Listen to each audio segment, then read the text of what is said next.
Krishna Krishna Krishna Hare Hare Hare Rama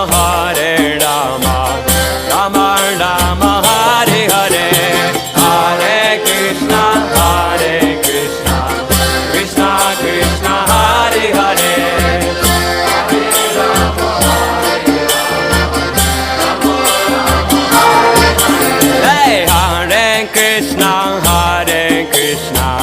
Krishna Krishna Hare Hare Hare Rama Rama Rama Hare Hare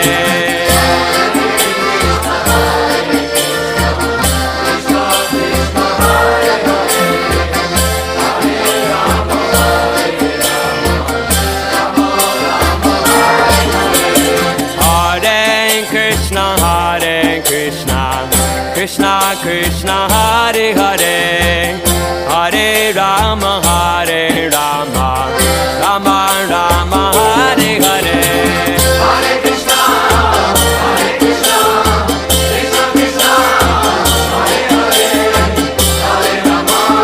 Krishna Krishna Krishna Hare Hare Hare Rama Hare Krishna Krishna Krishna Hare Hare Hare Rama Rama Hare Hare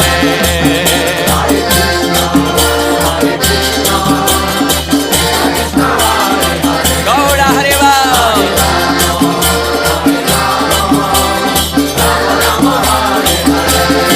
Hare Krishna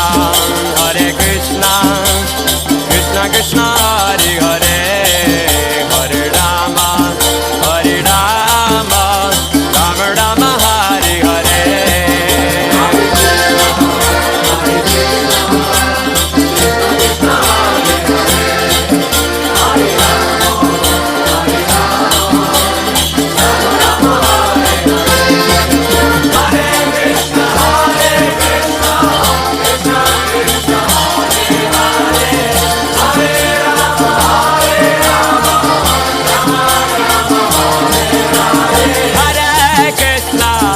Hare Krishna Krishna Hare Hare Hare Rama Rama Rama Hare Hare Hare Krishna Krishna Krishna Hare Hare Hare Rama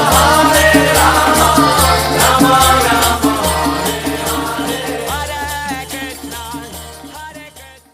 Om Ajnanatimiram Dasya Jnananjanashlalakaya Chakshurunmilitam Yena Tasmai Sri Gurave Namaha Namavam Vishnupadaya Krishna Prestaya Bhutale Srimate Bhaktivedanta Swaminiti Namine Namaste Saraswati Devam Gauravani Pracharine Nirvishesha Shunyavadi Pasyatya Shatarine Jai Sri Krishna Chaitanya Prabhu Nityananda Shri Advaita Gadadara Shivasadi Gaura Bhakta Vrinda Hare Krishna Krishna Krishna Hare Hare Hare Rama Rama Rama Hare Hare न प्रहृष्येत् प्रियं प्राप्य नोद्विजेत् प्राप्य चाप्रियं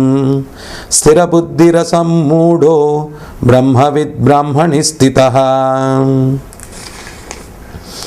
ప్రియమైనది పొందినప్పుడు ఉప్పొంగక అప్రియమైనది ప్రాప్తించినప్పుడు ఉద్విగ్ధత నొందనివాడును స్థిరబుద్ధిని కలిగిన వాడును మోహపరవశుడు కానివాడును భగవద్విజ్ఞానమును పూర్ణముగా ఎరిగినవాడును అగు మనుజుడు పరబ్రహ్మమునందు స్థితిని కలిగి ఉన్నట్టి వాడే యగును.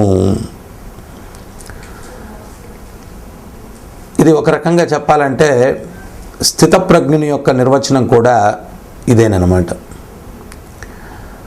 సర్వకారణ కారణం ఆ భగవంతుడైనప్పుడు అది సుఖమైన దుఃఖమైన ఆయన అనుజ్ఞ లేకుండా మనం పొందనప్పుడు, మరి ఆయన అనుమతిస్తూ ఉన్నాడు అంటే మనం దానికి అర్హులమైనటువంటి జ్ఞానం మనం కలిగినప్పుడు, ఉదాహరణకి ఎవరికైనా దుఃఖం వస్తూ ఉంది, భగవంతుడి గీతలో ఏం చెప్తున్నారు? సమూహం సర్వభూతేషు, నాకు అందరూ సమానులే అంటూ ఉన్నారు. మరి అందరూ సమానులు అన్నటువంటి దేవదేవుడు తండ్రి ఖచ్చితంగా పిల్లలందరూ ఆయనకి సమానులే. తప్పు చేసిన వాడినే దండిస్తాడు.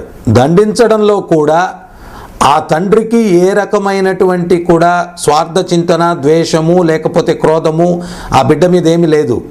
ఎందువల్ల దండిస్తూ ఉన్నాడు? ఆ దండించడం వల్ల వాడిలో ఆ తప్పు చేయాలా అన్నటువంటి ధోరణి పోయి పరివర్తన వస్తుంది, మార్పు వస్తుంది అన్నటువంటి ఉద్దేశంతో దండిస్తూ ఉన్నాడు. అంతేగాని తండ్రికి ఏ రకమైనటువంటి ద్వేషం లేదు పిల్లవాడి మీద. ఎందువల్ల అంటే తప్పు చేయని పిల్లవాడు, తప్పు చేసిన పిల్లవాడు ఇద్దరు ఆయన బిడ్డలే. సో అందువల్ల ఆ తండ్రికి ఏ రకమైనటువంటి ద్వేషం లేదు. మరి మనందరికీ కూడా ఇక్కడ ఉన్నటువంటి తండ్రులు టెంపరరీ, అశాశ్వతమైన వాళ్ళు. నిజమైనటువంటి తండ్రి ఎవరు? ఆ భగవంతుడు. మరి ఆ ఒకరికి ఆనందాన్ని ఇస్తూ ఉన్నారు అంటే ఎందుకు ఆ రకంగా జరుగుతూ ఉండే అంటే ఆ దుఃఖముని ఇచ్చినటువంటి వ్యక్తికి భగవంతుడు ఎందుకు ఆ దుఃఖాన్ని ఇచ్చాడు అంటే ఖచ్చితంగా ఈ జీవుడు తన యొక్క స్వతంత్రతను దుర్వినియోగం చేసుకొని ఇంకొకరికి దుఃఖాన్ని ఇచ్చాడు కాబట్టి అతనికి దుఃఖాన్ని ఇవ్వడం జరుగుతూ ఉంది. అనవసరంగా ఎవరికి కూడా భగవంతుడు దుఃఖాన్ని ఇవ్వడు. ఆ యొక్క దుఃఖం కూడా ఎందువల్ల వస్తూ ఉంది అంటే ఆ దుఃఖాన్ని కూడా ఎందుకని ఇస్తూ ఉన్నాడు అంటే ఆ దుఃఖం వల్ల జీవునికి ఏదో ఒక్క రోజైనా కానీ సాక్షాత్కారం కలుగుతుంది. ఈరోజు నేను దుఃఖాన్ని పొందుతూ ఉన్నాను అంటే ఖచ్చితంగా నేను చేసినటువంటి పాప ఫలితం వల్లే ఈరోజు నేను దుఃఖాన్ని పొందుతూ ఉన్నాను. అందువల్ల నేను పాపం చేయకూడదు.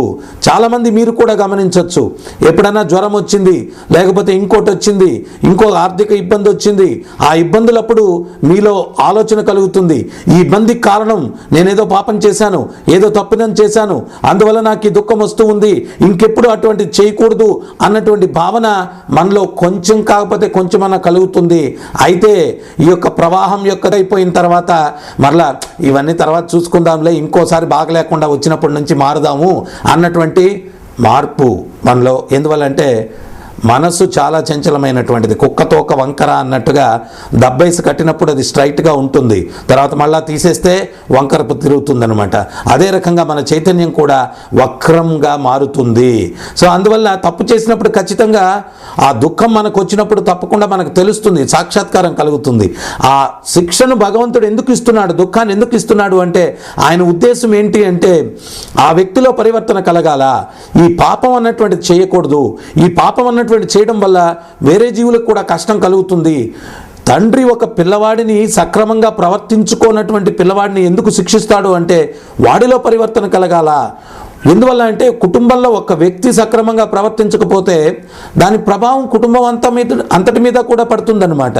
ఒక కార్యాలయంలో ఒక ఉద్యోగి సక్రమంగా ప్రవర్తించుకోకపోతే ఆ యొక్క ఉద్యోగి యొక్క ప్రవర్తన వల్ల ఆ కార్యాలయం అంతా కూడా దాని ప్రభావాన్ని ఎదుర్కోవాల్సినటువంటి పరిస్థితి ఏర్పడుతుంది. అదే రకంగా సృష్టిలో ఒక జీవి సక్రమంగా, ఒక మానవుడు ధర్మంగా నడుచుకోకపోతే దాని ప్రభావం సమాజం మీదంతా కూడా పడుతుంది.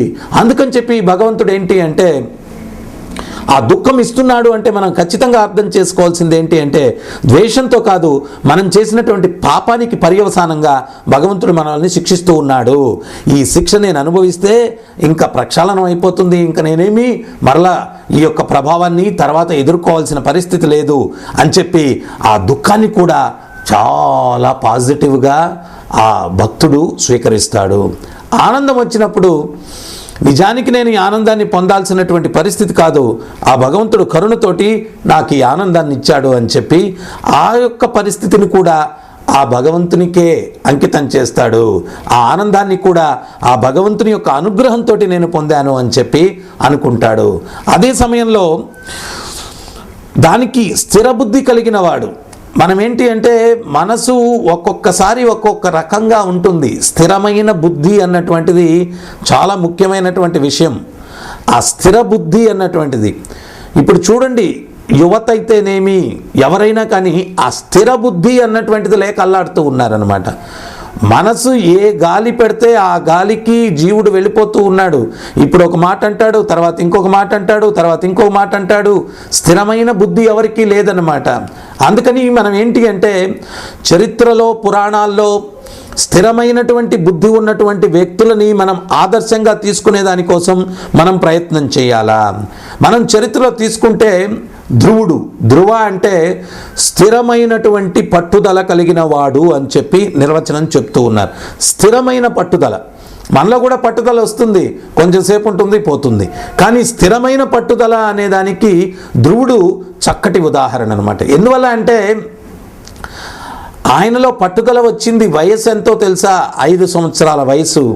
చరిత్రలో ఈ లీలలన్నీ కూడా ఎందుకు జరిగాయి అంటే, నీవు జీవితంలో ప్రత్యేకించి విద్యార్థులు ఉన్నారనుకోండి, వాళ్ళు మొట్టమొదట ఎవరి యొక్క జీవితాన్ని మలచుకునేటువంటి శిల్పులు వాళ్ళేనండి. శిల్పి తన యొక్క ఉలితోటి చక్కగా జాగ్రత్తగా శిల్పాన్ని చెక్కినప్పుడు దానికి ఒక అందమైన రూపం వస్తుంది. ఆ యొక్క శిల్పానికి విలువ వస్తుంది, ఆ రాయికి విలువ వస్తుంది ఈ యొక్క చెక్కడాన్ని బట్టి. అదే రకంగా మన జీవితాన్ని చెక్కుకునేటువంటి శిల్పులు మనమేనమాట. మనం ఆ విద్యార్థి దశ అన్నటువంటిది సక్రమమైనటువంటి అడుగులు వేసినప్పుడు భవిష్యత్తు అన్నటువంటిది బ్రహ్మాండంగా బంగారు బాటలాగా ఉంటుందన్నమాట. మన జీవితాన్ని అందంగా మలుచుకుంటామా, అందవిహీనంగా మలుచుకుంటామా అనేటువంటిది వాళ్ళ యొక్క చేతుల్లో ఉంది.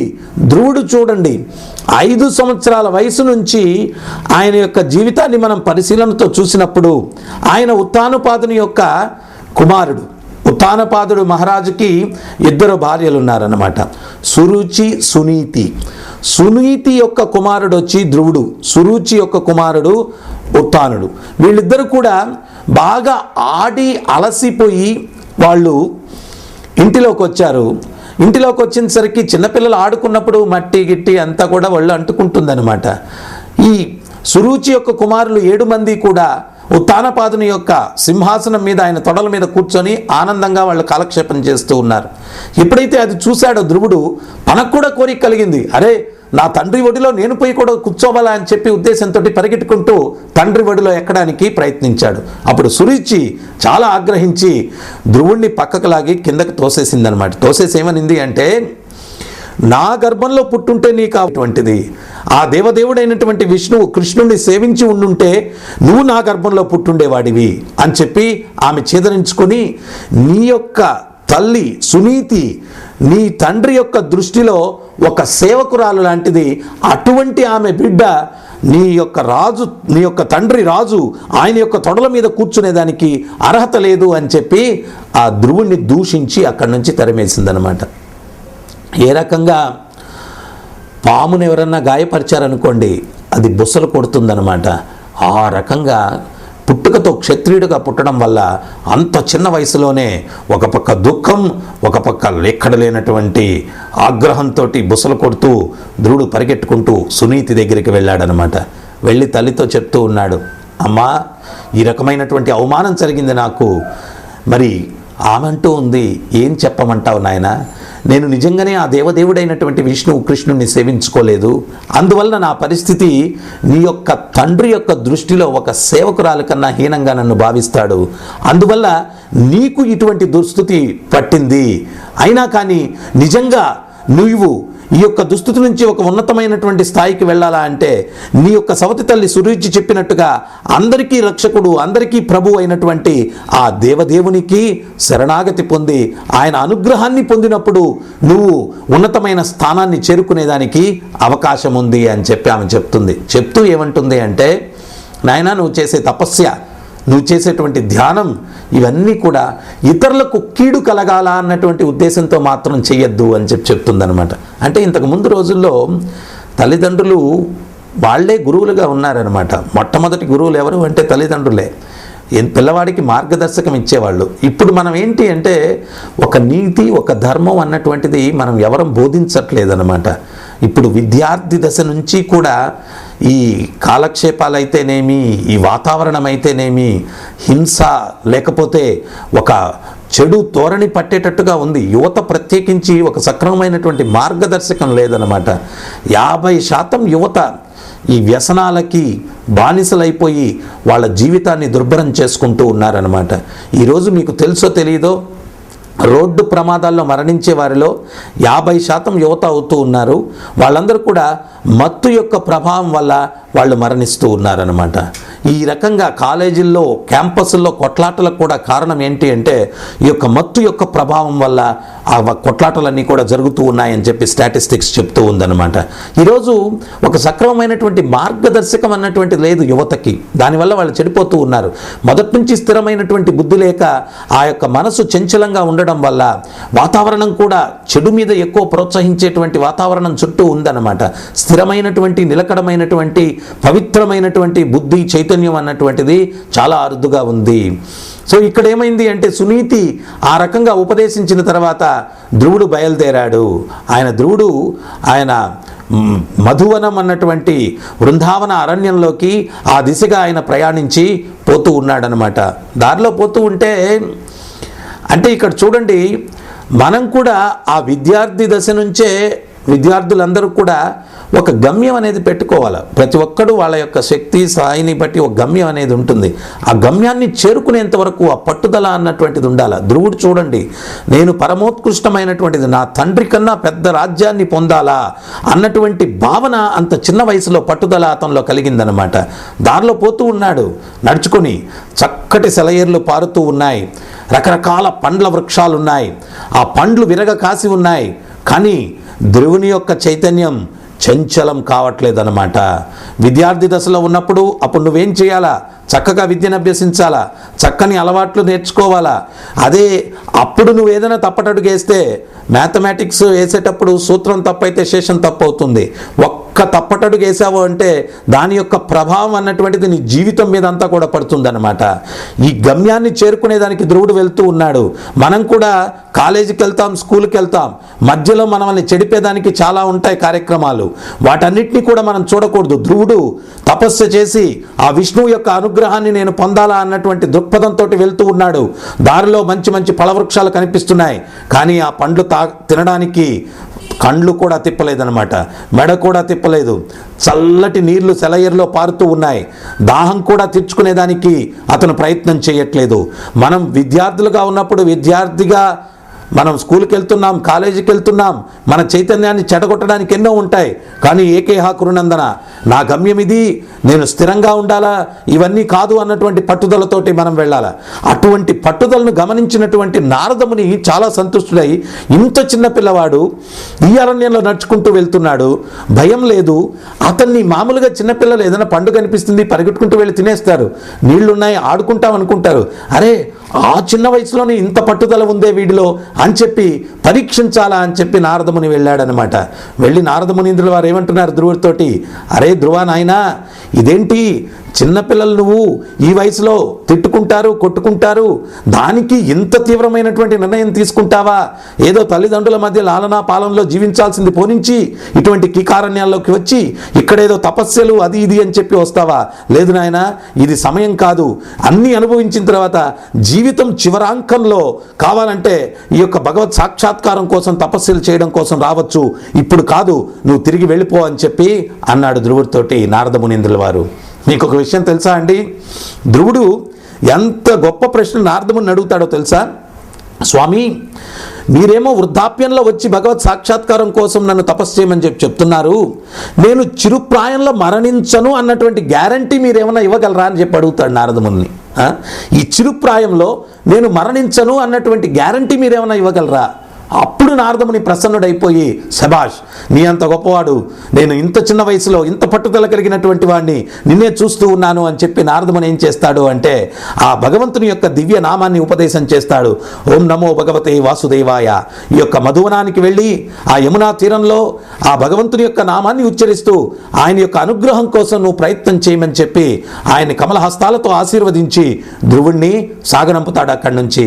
అక్కడికి వెళ్ళిన తర్వాత ధ్రువుడు కఠోరమైనటువంటి తపస్య, ఒంటి కాలు మీద నిలబడి ఓం నమో భగవతే వాసుదేవాయ, ఎంత తీవ్రమైనటువంటి తపస్సు చేశాడు అంటే ధ్రువుడు మొదటి నెలలో 3 రోజులకు ఒకసారి కందమూలాలు తిన్నాడంట, రెండో నెలలో 6 రోజులకు ఒకసారి పచ్చి గడ్డి తిన్నాడంట, మూడో నెలలో 9 రోజులకు ఒకసారి ఎండుగడ్డి తిన్నాడంట, 4వ నెలలో ఆయన 12 రోజులకు ఒకసారి మంచినీళ్ళు తాగాడంట, 5వ నెలలో 15 రోజులకు ఒకసారి గాలి పీల్చాడంట.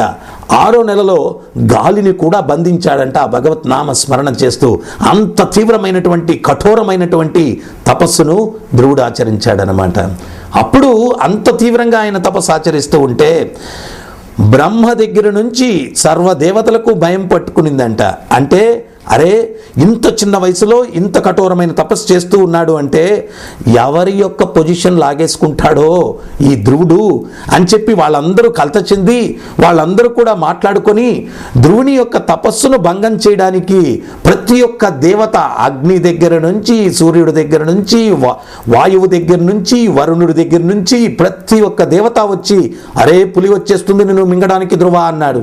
అరే పాము వచ్చేస్తుంది నిన్ను మింగడానికి అని చెప్పి అన్నాడు. తర్వాత మహాధావాగ్ని అరణ్యమంతా దహింపబడుతుంది, నువ్వు కూడా దహింపబడిపోతావు. నీ తండ్రి మరణించాడు, నీ తల్లి మరణించింది, రకరకాల భయాలు పెడుతూ ఉన్నారు. కానీ స్థిరమైన పట్టుదల కలిగిన వాడే ధ్రువుడు. ఆ ధ్రువుడిలో ఆ పట్టుదలలో మార్పు లేదు, చాలా స్థిరంగా ఉన్నాడు. ఇది మనం ఆదర్శంగా తీసుకోవాల్సినటువంటిది. ఇక్కడ ఏం చెప్తున్నారు అంటే స్థిర బుద్ధిని కలిగిన వాడు. ఈరోజు యువత అంతా కూడా సర్వనాశనం అయిపోవడానికి కారణం ఏంటి అంటే స్థిర బుద్ధి లేదు. వాడిని చూసి పులిని చూసి నక్కవాతలు పెట్టుకుంది, వీడిని చూసి నక్కవాతలు పెట్టుకుంది. ఇది కాదు, ఒకరిని చూసి మనం ప్రభావితులం కావడం కాదు, మన వల్ల ఇంకొకడు ప్రభావితుడు కావాలా. మనం ధర్మ మార్గంలో నడుచుకొని ఆ ధర్మ మార్గం మనం వేరే వారి మీద ప్రభావం చూపించి వాడు కూడా ధర్మంగా నడుచుకొని వాడు ఆనందంగా జీవించేదానికి మనం మార్గదర్శకం కావాలా. మనం ఆనందంగా జీవించడానికి మన జీవితాన్ని మనం అద్భుతమైనటువంటి శిల్పంగా మలుచుకునేదానికి ప్రయత్నం చేయాలా. ప్రతి ఒక్క జీవితానికి వాడే శిల్పి, వాడు ఏ రకంగా చెక్కుకుంటాడో, ఎంత జాగ్రత్తగా చెక్కుకుంటాడో అనేదాన్ని బట్టి ఆ యొక్క జీవితం అందంగా, సుందరంగా, ఆనందదాయకంగా తయారవుతుంది. ఆ విద్యార్థి దశ అన్నటువంటిది ఒక్క తప్పటడుగు వేస్తే దాని యొక్క ప్రభావం జీవితం అంతా కూడా వాడు దుఃఖాలను ఎదుర్కోవాల్సినటువంటి పరిస్థితి ఏర్పడుతుంది. అందువల్ల ఇటువంటి వ్యక్తులను మనం ఆదర్శంగా తీసుకునేదానికి మనం ప్రయత్నం చేయాలన్నమాట. ధ్రువుడు అంత తీవ్రమైనటువంటి కఠోరమైన తపస్సు చేస్తూ ఉంటే ఆధ్యాత్మిక జగత్తులో వైకుంఠంలో నారద మునీంద్రుల వారు భగవంతుని పక్కన కూర్చొని వీణ వాయిస్తూ ఉన్నారంట. వీణ వాయిస్తూ ఉంటే అప్పుడు ఉన్నట్టుండి వీణ ఆపేశారంట. అప్పుడు భగవంతుడు నారదుని అడుగుతున్నాడంట, హే నారదా, నీ వీణను వినేటువంటి అవకాశం నాకు లేకుండా చేస్తున్నావేమయ్యా అన్నాడంట. అప్పుడు నారద మునీంద్రుల వారు ఏమన్నారంటే, స్వామి, నేనేం చేసినా మీ సంతృప్తి కోసం చేయాలా, కానీ మీరేమో ఎక్కడో పరధ్యానంలో ఉన్నారు. ఆ పరధ్యానంలో ఉన్నటువంటి మీరు వినకుండా ఉన్నప్పుడు నేను ఎందుకు వీణ వాయించడం అని ఆపేశాను అన్నాడు. అప్పుడు భగవంతుడు అడుగుతున్నాడు, ఎక్కడ నేను పరధ్యానంలో ఉన్నానయ్యా? ఆ ధ్రువుడు మీకోసం కఠోరమైన తపస్సు చేస్తున్నాడు కదా స్వామి, ఆయన మీద మీరు ధ్యానంలో ఉన్నారు అని చెప్పడం జరిగింది. వెళ్ళి అతన్ని కాపాడండి అంటే అప్పుడు భగవంతుడు అడుగుతున్నాడంట, అతని ఆధ్యాత్మిక గురువు ఎవరు అని. స్వామి, నేనే ఉపదేశం చేశాను, నేనే ఆధ్యాత్మిక గురువుని, నేను ఇక్కడ ఎందుకు ఉన్నాను అంటే ఆ ధ్రువుని పక్షాన మీకు రికమెండ్ చేయడం కోసం నేను ఇక్కడ కూర్చొని ఉన్నానయ్యా, పోయి అతన్ని కాపాడండి అని చెప్పాడంట. భగవంతుడు ఎప్పుడైతే నారదముని విజ్ఞప్తిని అంగీకరించి ధ్రువుణ్ణి అనుగ్రహించడానికి వెళ్ళినప్పుడు ఆ ధ్రువునికి భగవంతుడు సాక్షాత్కారమైనప్పుడు, భగవంతుడు దర్శనం ఇచ్చినప్పుడు ఆ దివ్యమంగళ స్వరూపాన్ని తిలకించినటువంటి ధ్రువుడు తన్మయత్వం చెందుతూ ఉన్నాడు. భగవంతుడిని శృతించాలని చెప్పి అనుకుంటూ ఉన్నాడు. కానీ ఏ విద్యను అభ్యసించలేదు, ఏ రకమైనటువంటి జ్ఞానము లేదు. పసిప్రాయంలోనే విద్యాలయానికి కూడా వెళ్లకుండానే తపస్సు కోసం వచ్చినటువంటి ఆ ధ్రువుడు ఆ భగవంతుడిని చూచిన తక్షణమే ఇంత మనోహరమైనటువంటి రూపాన్ని నేను దర్శిస్తూ ఉన్నాను, కానీ భగవంతుడిని కీర్తించలేకుండా ఉన్నానే అని చెప్పి కలత చెందినప్పుడు భగవంతుడు తన యొక్క శంఖంతో ధ్రువుని యొక్క శిరస్సు మీద ఉంచాడంట. ఆ స్పర్శతోటి దివ్య జ్ఞానం హృదయ ప్రకాశితో ఆ ధ్రువుని యొక్క హృదయంలో దివ్య జ్ఞానం ప్రకాశితమైంది. ఆయన నోటిలో నుంచి కవిత్వం, మాటలు దివ్యంగా బయలుపడ్డాయి. ఎంతో గొప్పగా ఆ దేవదేవుణ్ణి దివ్యంగా శృతిస్తూ ఉన్నాడు ధ్రువుడు. ఇక్కడ మనం గుర్తించాల్సినటువంటి విషయం ఏంటి అంటే ఆ స్థిర బుద్ధి అన్నటువంటి దాన్ని మనం గుర్తించాలా. యొక్క మనసు చాలా చంచలమైనటువంటిది. అందుకనే ఆచార్యులు ఏం చెప్తూ ఉన్నారు అంటే మనసును కోతితో పోలుస్తున్నారు. ఒట్టి కోతి కూడా కాదండి, అది తప్పతాగి ఉందంట, దానికి పైన పిచ్చి పట్టి ఉందంట, దానికి పైన కాల్లో ముళ్ళు గుచ్చుకొని ఉందంట. అటువంటి మర్కటంతో మనసును పోలుస్తూ ఉన్నారనమాట. ఈ మనసు చాలా చంచలమైనటువంటిది. సో అందువల్ల ఈ యొక్క మనసుని మనం నిగ్రహించాలా. ప్రత్యేకించి యువత మనసు అన్నటువంటిది ఈ శరీరం అనేటువంటి వాహనానికి స్టీరింగ్ లాంటిది. భగవంతుడు గీతలో ఏం చెప్తున్నాడు అంటే, స్టీరింగు డ్రైవర్ యొక్క ఆధీనంలో ఉండాలి, కానీ డ్రైవర్ స్టీరింగ్ ఆధీనంలోకి వెళ్ళకూడదన్నమాట. సో యువత ప్రత్యేకించి ఆధ్యాత్మిక చింతన ద్వారా, డ్రైవర్ అనేవాడు ఎవరు అంటే బుద్ధి, ఆ బుద్ధి ఆధ్యాత్మిక చింతన ద్వారా బలమవుతుంది. అప్పుడు నాకు ఏది శ్రేయస్కరమైనటువంటిది, ఏది శ్రేయస్కరం కానటువంటిది అనేటువంటిది బుద్ధి మనకు చెప్తుంది. అప్పుడు మనసు మన కంట్రోల్లో ఉండేదానికి అవకాశం ఉంది.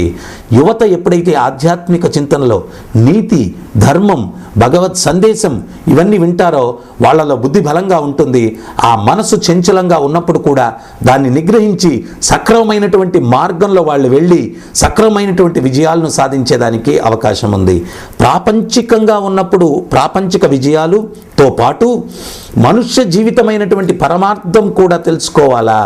ప్రాపంచికంగా అన్ని విజయాలు సాధించి ఆధ్యాత్మికంగా జీరో అయితే ఉపయోగం లేదు. ఎందువల్ల అంటే ఈ ప్రాపంచికంగా నువ్వు సాధించిన విజయాలన్నీ కూడా ఈ శరీరంతో అంతమైపోతాయి. ఆత్మతో వచ్చేటువంటిది ఏంటి అంటే పరమాత్మ సేవ. ఈ ప్రాపంచిక విజయాలతో పాటు ఆ భగవత్ సేవను కూడా కలుపుకోవడం వల్ల ఆత్మతో వచ్చేటువంటిది ఆ యొక్క హరిసేవ, అది నీకు శాశ్వతమైనటువంటి ఫలితాన్ని ఇస్తుంది. మళ్ళా ఈ కుళ్ళు ప్రపంచంలో జన్మించకుండా ఆ భగవంతుని సన్నిధానానికి చేర్చేదానికి ఆ యొక్క హరిసేవ మనకు ఉపయోగపడుతుంది. అందువల్ల ప్రత్యేకించి ఈ స్థిర బుద్ధిని మనం కలిగి ఉండాలా అంటే ఆధ్యాత్మిక చింతనలో ఉన్నప్పుడు స్థిర బుద్ధి ఉంటుంది. భౌతికంగా అయినా ఆధ్యాత్మికంగా అయినా కానీ మనం సురక్షితమైనటువంటి జీవితాన్ని గడిపేదానికి అవకాశం ఉంది. అందుకని శ్రీల ప్రభుపాదులు వారు ఏం చెప్పారు అంటే, ఇస్కాన్ సంస్థాపకాచార్యులు, మనుష్య జీవితంలో ఆధ్యాత్మికం భౌతికం రెండు ఉండాలా. రైల్వే పట్టాలంటే రెండు ఉంటాయి, ఒకటి ఉంటే ట్రైన్ నడవదు. అదే రకంగా మన యొక్క వాహనం కూడా సురక్షితంగా నడవాలా అంటే ఆధ్యాత్మికం భౌతికం రెండు ఉన్నప్పుడు, భౌతికం అన్నటువంటిది ఈ శరీరాన్ని పోషిస్తుంది, ఆధ్యాత్మికం అన్నటువంటిది ఆత్మ ఉద్ధరణ కోసం ఉపయోగపడుతుంది. భౌతికంగా కూడా సక్రమమైనటువంటి మార్గనిర్దేశకాన్ని మనకు కలిగిస్తుంది ఆధ్యాత్మిక చింతన. అందువల్ల ఆధ్యాత్మిక చింతన అన్నటువంటిది లాస్ట్ ప్రయారిటీ అనుకోకుండా విద్యార్థులు దానికి ప్రాముఖ్యత ఇచ్చినప్పుడే వాళ్ళ యొక్క జీవితం దివ్యంగా ఉండేదానికి అవకాశం ఉంది. అందువల్ల ఎవరి జీవితాన్ని మలచుకునేటువంటి శిల్పులు వాళ్ళే. ప్రత్యేకించి విద్యార్థి దశ అన్నటువంటిది స్థిరమైన పట్టుదలతోటి సక్రమంగా వాళ్ళ యొక్క జీవితాన్ని మలుచుకునేదానికి వాళ్ళు ప్రయత్నించాలా. ఆ సక్రమంగా మలుచుకునేటువంటి నైపుణ్యం ఆర్ట్ ఆఫ్ లివింగ్ అన్నమాట. ఆ యొక్క జీవ నైపుణ్యం అన్నటువంటిది ఆధ్యాత్మిక చింతన ద్వారా వస్తుంది. నీకు ఇంకా సులభంగా ఆ జీవ కళ అన్నటువంటిది, జీవ నైపుణ్యం అన్నటువంటిది, జీవించడానికి నైపుణ్యం అన్నటువంటిది మీరు పొందాలా అంటే ప్రతినిత్యం కూడా ఆ భగవంతుని యొక్క యుగధర్మమైనటువంటి హరినామ స్మరణం జపించడం ద్వారా మీరు మీ జీవితాన్ని దివ్యంగా మలుచుకునేటువంటి శక్తిని పొందుతారు. హరే కృష్ణ కృష్ణ కృష్ణ హరే హరే, హరే రామ రామ రామ హరే హరే. జపించండి, ఆనందించండి, తరించండి. హరే కృష్ణ. सहस्रशीर्षरञ्जितम् सहस्रहस्तराजितम्